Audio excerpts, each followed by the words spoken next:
Bonjour Elisabeth, Bonjour Thomas. bonjour à tous les beer friends.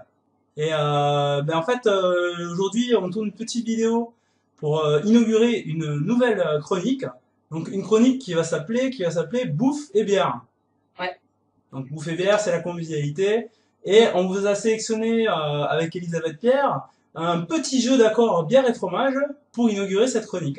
Donc moi pour ma part, je vais commencer par faire une petite découverte avec mon petit atelier que vous pouvez voir par là. Donc je vais vous faire goûter je vais vous faire goûter. Je vais goûter et je vais vous dire ce que je pense d'un petit accord avec un barley wine que j'ai ramené de Finlande, qui est sur Red Beer, qui est noté comme la cinquième meilleure bière de Finlande.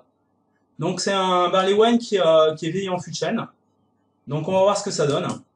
Et j'ai décidé d'accompagner ce barley wine avec un fromage qui m'est cher, puisque je viens d'Aveyron. Et en Aveyron, on aime beaucoup le Roquefort. Mhm. Déjà, Elisabeth, comme ça, là, avant de goûter, qu'est-ce que tu penses de cet accord un peu? T'as déjà entendu parler? C'est assez salivant parce que le barley wine, c'est déjà une bière a priori qu'on suppose être assez liquoreuse, Ouais, n'est-ce pas? Je sais pas comment il est celui-là, mais a priori c'est quand même souvent des bières liquoreuses, des bières corsées liquoreuses. Et donc a priori déjà avec le fromage de Roquefort, c'est top quoi. Déjà un accord forcément qui ne peut que qu'aller sur les bases, quoi. Donc tout à fait, déjà, ouais. ça Ouais. donne envie. Bah écoute, je vais servir ce petit barley wine. Alors, il est très brun, brun ambré, euh, mais foncé. On est sur des couleurs foncées. Il est très beau à voir pétiller quand on sert. Il y a une petite mousse qui monte en même temps. Très turbulent à l'intérieur. Dans mon verre à pied, là, c'est magnifique de voir ça. Je sens les arômes d'ici en plus. Donc, on va sentir. On sent au nez des petits arômes de vanille.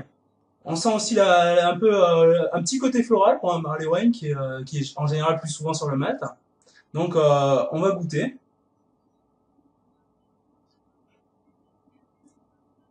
En effet, c'est très liquoreux et c'est très très très bon quoi. C'est euh, c'est un peu plus pétillant qu'un barley wine que les barley wine que j'ai goûté d'habitude. Ouais. Donc on va prendre immédiatement une petite gorgée une petite bouchée de Roquefort. Oui, ça donne envie en tout cas. Ah oui? Oui. Donc là, sachant que j'ai pris le Roquefort le plus crémeux, le plus Mm. fondant sur la bouche et le moins fort en goût, il reste bien sur le palais. Je vais immédiatement reprendre une petite gorgée parce que ça va un peu rincer le côté fort du Roquefort. On sent bien, alors là c'est merveilleux parce que en plus c'est un barley wine qui est vieilli en fût de chêne.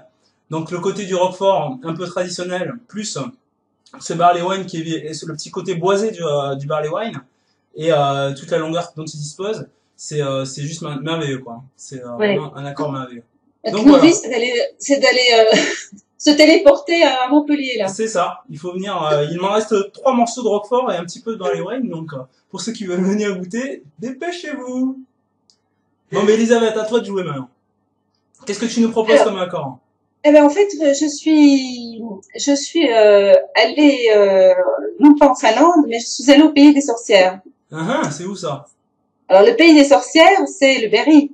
Le D'accord. Hein. Et donc Berry, il y a une brasserie artisanale vraiment au centre du Berry. On peut pas faire plus au centre avec toute cette énergie qui émane de cette région. Et c'est pour ça d'ailleurs que les sorcières y ont élu domicile. C'est l'atelier de la bière. Et l'atelier de la L'atelier. bière, c'est une toute petite brasserie artisanale qui D'accord. fabrique des choses magnifiques. Et là, j'avais très envie, pour accompagner le fromage que je vais présenter tout à l'heure, que j'avais acheté, d'une tournemine. D'accord. Alors, la tournemine, c'est une des bières que fait Franck Bellon de l'Atelier de la bière, et c'est une style bitter anglaise, donc une real ale, Ok. style real ale, mais très, enfin, à sa façon, on va dire. Hein, c'est à la façon du brasseur. D'accord. Donc, je vais déjà l'ouvrir.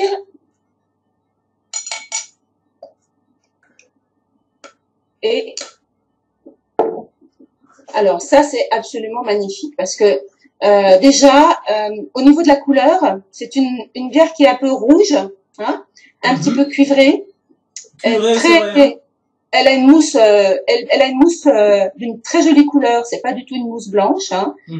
Un petit peu vanille la mousse. D'accord. Hein. Et au nez, c'est floral, c'est très aromatique. On sent que le brasseur a joué sur les houblons aromatiques.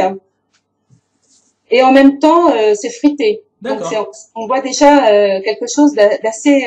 du pamplemousse Pamplemousse, oui. Agrumes, un petit peu fruit exotique aussi. D'accord. Donc, je vais la goûter.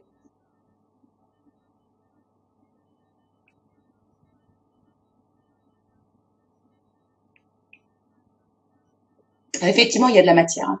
Ça, il y a de la matière. Alors, il se passe plein de choses quand on boit cette bière. Il y a déjà une attaque qui est complètement sur le malt, très très vive.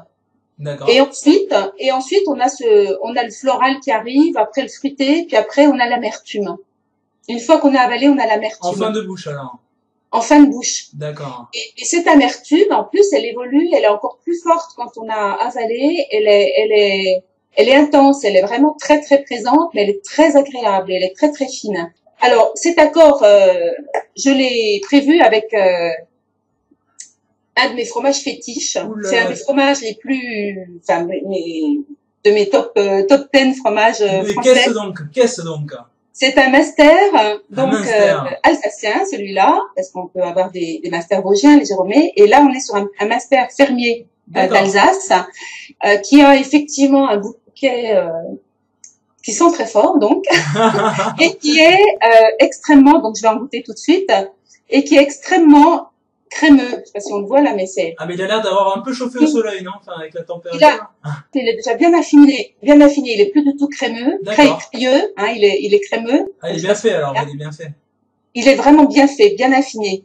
Et donc, on a toute cette crème qui se mélange à ce fond de bouche épicé, ce goût assez puissant du Roquefort. Donc, ça donne du master. Ouais. Sur ton Roquefort. C'est de fromage fort, donc bon. Ouais. Et ce master, habituellement, tu sais, on marie souvent les masters avec des graines de cumin. Ah oui. Ça c'est souvent conseillé, mais alors moi je conseille plutôt de le marier, de l'accompagner tout de suite avec cette tournemine ou ce type de bière bien sûr, mais avec cette tournemine, c'est un des accords, un des duos les plus fantastiques, les plus étonnants que j'ai pu goûter. Bon ben super, en tout cas ça m'a l'air merveilleux ce petit côté de bière florale avec ce fromage bien gras et bien crémeux. Ouais. Et écoute, je pense que c'est une bonne inauguration pour cette chronique bouffe et bière. Je te remercie beaucoup Elisabeth. Et puis à bientôt pour une nouvelle dégustation. À bientôt Thomas, merci. Au revoir. Et chin. L'apéro.